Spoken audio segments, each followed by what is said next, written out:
She was humiliated in front of everyone, fired for something she didn't do. But when the world turned its back on her, she didn't give up. She fought back. If this story moves you, don't forget to subscribe and leave a comment. Your support helps us share more powerful stories that deserve to be heard. The heat in the kitchen was oppressive, thick as soup and twice as heavy. Grease clung to the walls, and the air smelled of burnt oil and meat that had stayed too long under the heat lamp.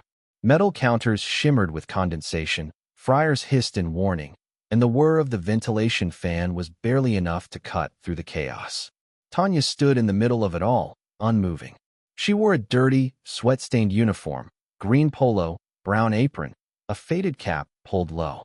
Her arms hung loosely by her sides, fingers twitching as though unsure whether to defend herself or let go. Her face, once so lively and expressive, now looked dull and resigned. Her eyes, half closed and glossy, stayed locked on the grimy floor tiles. In front of her, just inches away, stood Mr. Craden. Middle-aged, white, with a red face and a voice like a rusted chainsaw. He was shouting again. He had been for the past minute, and his finger was jabbing at the door behind her like it had done something wrong. "I told you, Tanya," he snarled, spit flying from his mouth. "You're done here. Get the hell out of my kitchen." His other hand was balled into a fist, trembling with fury. The veins in his neck stood out like cables. "I should have fired you weeks ago. You think I don't see what's going on? Food going missing? Registers off by 20, 30 bucks? Don't play innocent with me, girl."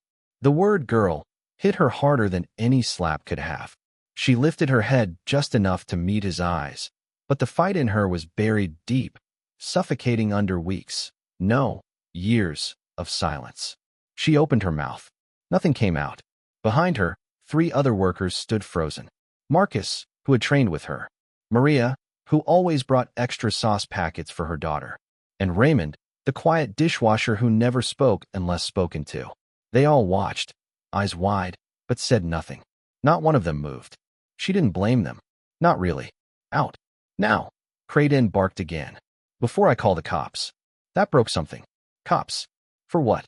She took a step back, her shoes sticking to the greasy floor, and turned. Her apron snagged on a drawer handle, yanking her briefly. She fumbled with the knot at her back, finally tearing it off. She walked out without another word, past the fryers, the trays, the buzz of the timer. Past her coworkers, who stepped aside but still didn't look her in the eye. As the door swung closed behind her, the light inside turned a sick yellow against the street's cold dusk. Outside, Tanya stood for a moment on the sidewalk. Her hands were shaking. She felt the heat of shame crawling up her neck. Her ears rang. Her heart wasn't racing. It was slow, dragging its feet like it had too much weight to carry. She had just lost everything. She had no backup plan, no savings. She hadn't even finished high school, dropped out when she got pregnant. Fast food had been all she could get, and now she couldn't even get that. She wiped her face with her sleeve. Tears, sweat, she couldn't tell. Her bus pass was expired. Her phone had 2% battery left, and she didn't have enough money for dinner. But she had to go home. Her little girl was waiting. Tanya walked 6 blocks to their apartment. Her shoes ached. Her knees ached. Her back ached. The sun was dipping behind the rooftops, casting long shadows between the buildings. People passed her on the sidewalk, some in suits, some with shopping bags, but none of them looked twice. Just another woman in a fast food uniform, walking home after a shift. They didn't know she was walking home without a job. Their apartment was on the 2nd floor of a worn-out brick building. The stairs creaked. The hallway smelled like mold and old carpet. She unlocked the door quietly, hoping her daughter was still asleep. But the voice came almost instantly. "Mommy." Tanya forced a smile and stepped inside. Little Kaya stood in the narrow kitchen, wearing her unicorn pajamas, barefoot. Her hair was wild and beautiful.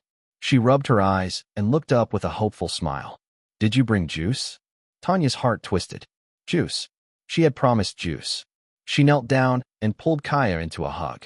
"Not tonight, baby. I'll get some tomorrow, okay?" Kaya nodded sleepily. "Okay." Tanya walked her back to bed, tucking her in gently. The girl curled up with her stuffed giraffe, and within minutes, she was breathing slowly, eyes closed. In the dark silence of the room, Tanya sat on the edge of the bed, staring at the peeling paint on the wall. The only light came from the street lamp outside the window. She reached into her pocket and pulled out a crumpled dollar bill and 2 quarters. That was all she had left, and she hadn't eaten in 2 days. Her stomach growled. She pressed her hand against it, as though that could quiet the ache. Then she stood, walked to the kitchen, and opened the fridge. There was a half-empty bottle of mustard, 2 slices of bread, and an apple with a soft brown bruise. She took the bread and put it on a plate. She didn't eat it. She left it on the counter for Kaya's breakfast. Then she sat down on the floor, back against the fridge, and closed her eyes. She would figure something out. She always did. But this time, it felt different. This time, it felt like the world was done giving her chances. The next morning came too fast. Tanya hadn't slept, only drifted in and out of a restless daze on the kitchen floor. Her body ached from the cold linoleum, but she didn't move until she heard Kaya's little feet padding across the room. "Mommy," Kaya whispered, blinking against the morning light. "You slept in the kitchen again." Tanya sat up slowly, stretching her stiff neck. "I was just resting," she said softly. "Did you eat the bread?" Kaya nodded. "But no juice." "I know, baby. I'm sorry." Kaya didn't complain. She never did. That made it worse. After getting her daughter dressed and braiding her hair into 2 neat puffs, Tanya walked her to the public preschool 2 blocks away. She kissed her goodbye at the gate, waving with forced cheer until Kaya was out of sight. Then, for a long moment, Tanya just stood on the sidewalk.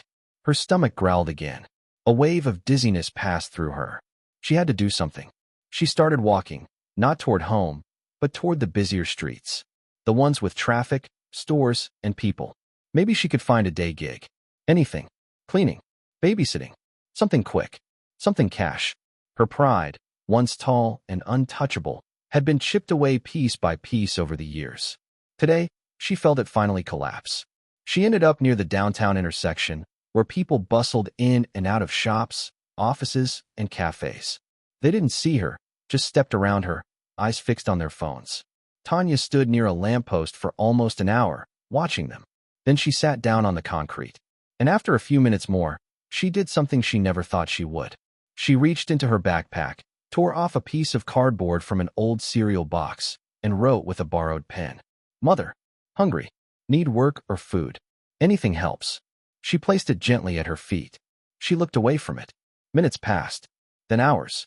A few people glanced at her. One man dropped a quarter. Another woman gave her a pitying look, but kept walking. Most said nothing. Most didn't look. The humiliation was crushing. But hunger was worse.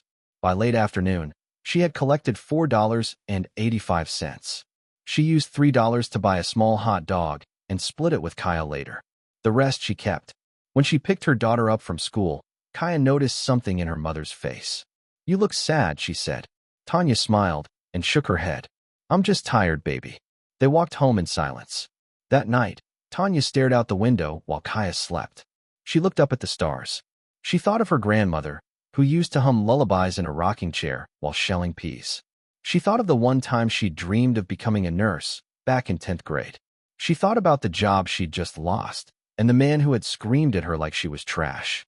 Tears welled up again, uninvited and hot. Then, suddenly, her phone buzzed. 1% battery. A message. From an unknown number. "Hi, this is Deshaun from back in high school. Saw your name online and was wondering if you needed work. My sister's starting a cleaning business. Let me know." She stared at the message, frozen. Hope flickered. Small. Fragile. But real. Tanya stared at the glowing message on her phone like it was a hallucination. Deshaun. She hadn't heard that name in over a decade. He'd been a quiet guy back in high school. Always polite. Always scribbling in a notebook during lunch. They weren't close, but she remembered him being kind. She read the message again. "Hi, this is Deshaun from back in high school. Saw your name online and was wondering if you needed work. My sister's starting a cleaning business. Let me know." Her hands trembled slightly as she typed a response. "Hi Deshaun. It's been a long time. Yes, I really do need work. Thank you for reaching out." She hit send. The reply came within minutes. "No problem. She's just starting out. Not a lot of money yet. But she's looking for reliable people. Can you meet her tomorrow?" Tanya's heart thudded. Her fingers flew.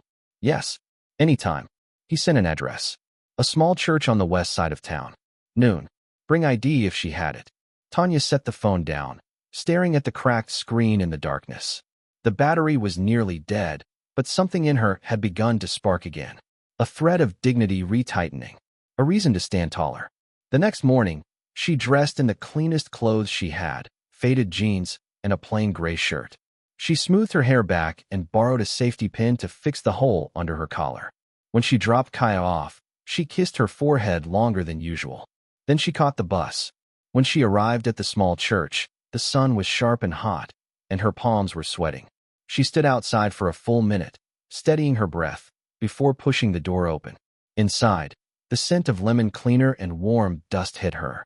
A woman about Tanya's age, short, strong-looking, with braids piled high on her head, stood wiping down folding chairs. She turned and looked up. "You Tanya?" "Yes, ma'am."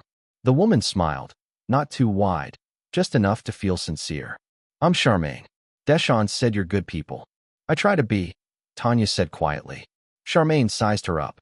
"You got kids?" "One. Kaya. She's 5. "Then I already know you can hustle." She tossed Tanya a pair of rubber gloves. "You ready to work?" Tanya caught them midair, surprised. "Yes." They spent the next 2 hours scrubbing, sweeping, and organizing dusty shelves in the church basement. It wasn't glamorous. Her knees ached. Her hands smelled like bleach. But she didn't care. For the first time in weeks, Tanya felt useful again. After the shift, Charmaine handed her $25 in cash. "Next week, I'll have more hours." "If you're serious," she said. "I'm serious," Tanya said. Her voice didn't waver. On the way home, Tanya stopped at the grocery store. She picked up a loaf of bread, a pack of juice boxes, and a small rotisserie chicken. That evening, Kaya's eyes lit up when she saw the table. "Chicken," she gasped, dancing a little in her seat. Tanya smiled and served her a plate. "We're celebrating." "What are we celebrating?" "New beginnings, baby," Tanya said. Kaya nodded like it was the most natural thing in the world. Later that night, after Kaya had fallen asleep, Tanya sat by the window, watching the streetlights blink on one by one. She didn't know if this was a permanent fix. She didn't know if the world would get easier tomorrow. But for the first time in a long time, she wasn't drowning. And that was enough. The following week brought more hours with Charmaine. Not much, but enough to begin stringing together a fragile sense of routine. Tanya found herself moving differently. Her back ached a little less. Her eyes met people's eyes again. But it wasn't just the cleaning jobs. It was how Charmaine treated her. They'd clean community centers, senior homes, even a few small office buildings. They'd ride the bus together sometimes, carrying buckets and mops, laughing about how every client just wants the dust to disappear but don't want to pay for magic. And Charmaine never once looked at Tanya with pity, just respect. One morning, after they'd cleaned a daycare center and were sitting outside on a curb eating sandwiches, Charmaine glanced over. "You ever think about running your own thing?" she asked. Tanya blinked. "What do you mean?" "You got the eye," Charmaine said, chewing. "You notice stuff I miss. Corners. Smudges on the baseboards. You work hard and don't complain. That's rare." Tanya smiled faintly. "Ain't nobody ever asked me that before." "Well, I'm asking. You ever think about it?" Tanya shrugged. "I mean, I wouldn't even know where to start. I don't even got a computer right now. Or a real phone." Charmaine nodded. "But you got work ethic. You got the start that matters." The words stuck with Tanya for the rest of the week. She thought about them while washing dishes at home, while waiting for Kaya outside daycare, while folding laundry. She hadn't allowed herself to dream in so long. The idea felt almost dangerous, but it also felt warm. One day, after a long job cleaning a medical supply office, Tanya rode the bus home alone. The seat across from her was empty. The air was thick with heat and stranger's silence. She stared out the window, watching people pass on sidewalks, people with purpose, with groceries, with briefcases, with earbuds. She pressed her forehead to the glass. A sudden thought hit her so hard, she whispered it aloud. "I'm still here." It startled even her. That night, as Kaya colored at the kitchen table with stubby crayons, Tanya pulled out a wrinkled sheet of paper. She began writing out a list. Things I need. Used laptop. Cheap printer maybe. Cleaning supply kit of my own. Business name. Clients somehow. She looked at the list like it was a doorway. It wasn't much, but it was a beginning. And beginnings mattered. The next morning, Tanya woke up before the sun. She lay still for a while, listening to Kaya's soft breathing in the bedroom they shared. The walls were thin. She could hear the neighbor's television murmuring through the drywall. A car alarm chirped somewhere down the block. But in her mind, there was quiet. Something had shifted. She didn't know if it was hope. Maybe it was just clarity.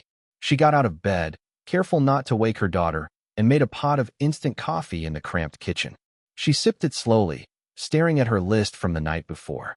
By the time Kaya stirred awake, rubbing her eyes and calling for mommy, Tanya had already circled 3 items on the page and written, in big capital letters at the top, Tanya's Clean Start. That would be her business name. No fancy logos. No corporate slogans. Just a promise. A fresh start. She didn't tell anyone right away. It felt too tender, too unfinished. But every time she scrubbed a floor or wiped fingerprints off glass, she did it like she was practicing for herself. Later that week, she told Charmaine. They were cleaning a law office downtown, and Tanya casually mentioned it while restocking toilet paper in the bathroom. Charmaine stared at her, then broke into a slow grin. "Girl, that's what I'm talking about," she said. "You serious?" Tanya nodded, a little embarrassed. "I mean, I don't got nothing yet. Just the name and the list." "That's more than most people ever get to," Charmaine said. "Look, I still got a few clients I'm too busy to take. You serious about this? I'll pass a couple your way. You'll need insurance, though? Liability stuff." That word, serious, stuck in Tanya's chest. She was serious. She really was. Over the next few days, she scoured Craigslist and pawn shops for a used laptop. She finally found one. Old, clunky, missing the R key, but it worked. She paid $50 for it, and it felt like buying a spaceship. At night, after Kaya went to bed, Tanya sat on the couch typing up a simple flyer. Tanya's Clean Start. Honest, affordable, detailed cleaning. Call for rates. She didn't have a printer, so she wrote the phone number by hand at the bottom of each one. The first time she taped one to a telephone pole near the bus stop, her hands were shaking. She thought of her mother then, a woman who used to say, "Don't you go putting yourself out there where people can knock you down." But Tanya had already been knocked down. Now she was getting up. A week passed. Then another. At first, there were no calls. The phone sat silent on the nightstand, and each time it lit up, Tanya's heart jumped, only to find spam messages or appointment reminders from the clinic. But she kept going. She cleaned houses with Charmaine during the day, and at night, she added more flyers to new corners of the neighborhood. She walked for hours with Kaya's stroller, taping them up wherever she thought someone might see. Then one Tuesday morning, while Kaya was watching cartoons and Tanya was scrubbing out the kitchen sink, the phone rang. Her breath caught. She let it ring twice, tried to sound calm, then picked up. "Hello." A woman's voice answered. Clipped, brisk. "Hi, is this Tanya's Clean Start?" Tanya stood straighter. "Yes, ma'am. How can I help you?" The woman, a real estate agent named Judith, explained that she needed someone to clean a 1-bedroom apartment before a showing. "It's not too bad," Judith said. "The tenant left some dust and grime. Can you do Thursday at noon?" Tanya hesitated. She had a shift with Charmaine that day, but something inside her told her to leap. "I'll be there," she said. When she hung up, she stared at the wall for a moment, heart pounding. Her first real client. She called Charmaine right away, apologizing for the short notice. To her surprise, Charmaine just laughed. "Girl, that's the point," she said. "You go do your thing. Make me proud." Tanya borrowed a vacuum from her neighbor downstairs. She packed every supply she owned into Kaya's stroller, sprays, rags, a mop with a broken handle, and pushed it like a cart down 3 blocks to the address Judith gave her. The apartment was in better shape than she expected, but Tanya treated it like it was the Ritz. She scrubbed every surface, polished the windows until they gleamed, wiped down the baseboards with an old toothbrush. When Judith arrived for inspection, she blinked in surprise. "Wow," she said, slowly stepping inside. "You did all this?" Tanya just nodded. Judith handed her $60 cash and a folded business card. "I got more listings coming up. If you're available, I'll call." Tanya walked home that day with blistered hands, a tired back, and a feeling she hadn't felt in years. Pride. When she got home, Kaya was still at the neighbor's. Tanya counted the bills out on the table. She thought of everything she could do with $60. Groceries, bus passes, maybe even buy her own mop. But she didn't spend it. She folded the bills and put them in a small jar she labeled with a Post-it. Forward. Word began to spread. Judith called again the following week, then again the week after that. One of her colleagues reached out too, saying she heard about Tanya from that apartment on 8th. Soon, Tanya was getting at least one new call every few days. She bought a better mop, then her own vacuum. When her old sneakers started to split at the soles, she bought a new pair, not flashy, but solid, dependable. They made her feel ready. Each job brought her into a new space, a different part of the city. Sometimes she cleaned places with marble countertops and balconies that looked out over parks. Other times it was dusty walk-ups that reminded her too much of where she started. She was still exhausted most nights, but it was a different kind of tired. Not the kind that comes from being dismissed and disrespected. This was a fatigue that came from building something. Kaya noticed the change too. "Mama," she said one morning, tugging at Tanya's work shirt. "You smile more now." Tanya knelt down and kissed her forehead. "That's because we got something to smile about, baby." But the past still lingered. One afternoon, Tanya was wiping down the counter at a new client's condo when she heard a voice behind her, sharp, familiar. "I didn't expect to see you here." She turned slowly. It was Greg, the assistant manager from the fast food place. Same smirk, same lazy eyes. He was holding a grocery bag in one hand, key fob in the other. "I live here," he said, as if to make a point. "Didn't know cleaning houses was your thing now." Tanya didn't flinch. She just straightened her back and kept wiping. "Good for you," he added with a mock smile. "Guess we all find our level eventually." She didn't say a word. When she left that day, she stood in the hallway for a moment, breathing deeply. She could feel her hands trembling, but she kept her head high. That night, Kaya was already asleep when Tanya sat at the table and took out her notebook. She opened to the first page, where she'd written, "Dream, own a real cleaning company. With a van.